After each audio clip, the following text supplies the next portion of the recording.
OCD and Philosophy, written and narrated by Freud Institute. What is a philosopher? Someone who thinks but does not act.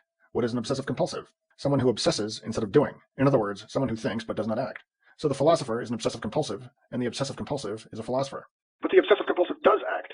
Indeed, he acts compulsively. No, compulsions are externalized obsessions. They are obsessions that have assumed behavioral form. Compulsive actions are not actual actions. They are pseudo-actions that represent the encroachment of the obsessive-compulsive's thought world onto the real world. Real action engages the world. Compulsive action attempts to replace the real world with the obsessive-compulsive's thought world. Compulsive action therefore doesn't engage the world. It is the avoidance of such engagement, and is therefore the antithesis of bona fide action. Now I see. Plato said that ideas are more real than realities, that chairs and rocks and people are mere copies of ideas, but it is really the other way around. Quite. Concrete things are real. Ideas are mere copies of realities, and Plato was deliberately turning the truth on its head. He was doing so self-servingly. He was at home in a make-believe world of thought, not in the rough and tumble world of concrete realities. Of real realities. Yes, of real realities. So instead of stating the truth, that he was a coward who hid in his autistic safe space of unreality, he told a lie, that he was rising above the shabby pseudo-reality of concrete things and beholding a glimmering hyper-reality.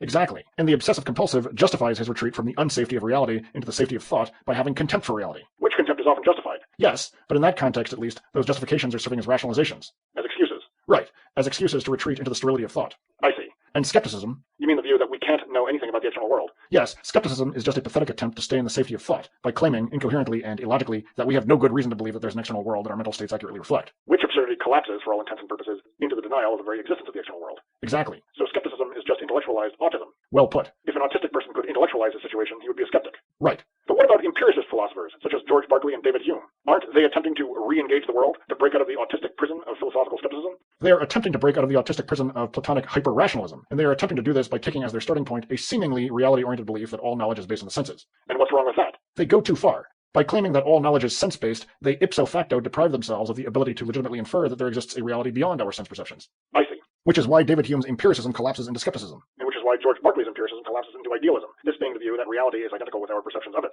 In other words, the idea is real. Indeed, it is all there is. And the reality on the other side of the idea is a mere shadow.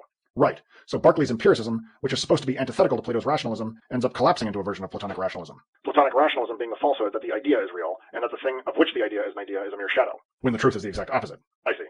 And there's one very important casualty of philosophy that we have left out. And what is that? David Hume's denial of the existence of forces. You're referring to Hume's belief, which he claims to be a corollary of empiricism, that forces do not exist, and, therefore, that reality consists of so many renegade events that do not stand in relations of causal dependence with respect to one another. That is what I am referring to. Which is, in fact, not warranted by empiricism, given that experience is replete with perceptions of forces.